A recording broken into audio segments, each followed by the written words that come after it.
இவன் விட்டுட்டு போனதுக்கு அப்புறத்துல இருந்து நான் எப்படி சொல்றது, நம்ம ஒரு முஸ்லீம் பொண்ணாவே வளர்த்துட்டு இருந்ததுனால இப்ப எது என்ன உட்கார வச்சு கேட்டாலும் சூறால இருந்து சரி, குரான்ல எது பத்தி கீதையை பத்தி கேட்டாலும் சொல்லுவேன், ஜீசஸ பத்தி கேட்டேன்.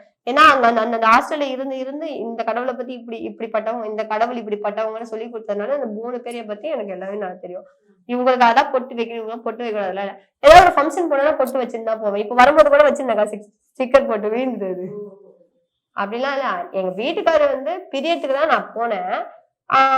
என்னதான் இருந்தாலும் ஒரு நாள் மாற மாட்டானா? என்னதான் தொலைக்காட்சியில உட்கார்ந்து சொல்லிட்டாலும் பொண்டாட்டிய விட்டுருவானா? அந்த மாதிரி புருஷனை விட முடியுமா?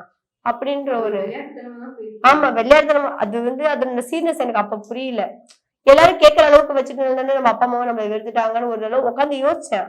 அப்ப கூட அது எனக்கு பெரிய சவாலா தான் இருந்துச்சு. சரி நம்ம ஒரு எஸ்சி பையனை நம்பி வந்துட்டோம்.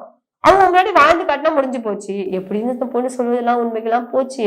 அப்படி பண்ணுச்சு, இப்படி பண்ணுச்சு. அவனை நம்பி போச்சு. நடுத்தரல விட்டுட்டான்ற பேர் வராம ஒரு நாள் எனக்கும் ஒரு நேரம் வரும்போது, ஒரு நல்ல நேரம் வரும்போது, நான் ஒரு இடம் வாங்கி வீடு கட்டி அதுல என் குடும்பம் என் வீட்டுக்காரர் என் கூட சந்தோஷமா இருந்து என் பிள்ளைங்க எல்லாம் பெருசாயி அந்த நிலைமையில நீ நீ என்ன தேடி வரணும். என் அப்பா அம்மா தேடி நான் போக மாட்டான். அவங்களே என்ன தேடி ஆட்டோமேட்டிக்கா வருவாங்க. வர வைப்பேன் நான்.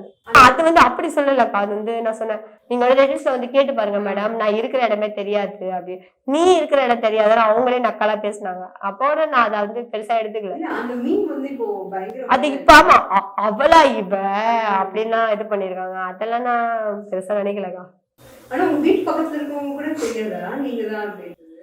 தெரியாது. நான் போய் சொன்னதுக்கு அப்புறம் தான் தெரியாது.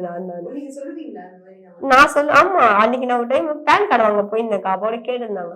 சொல்லுங்க அவங்க இந்த பொட்டு எல்லாம் வச்சிருந்தது நீ தானா? அப்படி நீதான் அப்படின்னு கேட்கல, நீ தானா அப்படின்னு என்ன கேட்டாங்க. நான் தான் போனேன் அப்படின்னு சொன்னேன். அதுக்கப்புறம் தான் எங்க ஊரே தெரியும் அந்த பொண்ணு நான் தானு. எல்லாமே தெரியும்.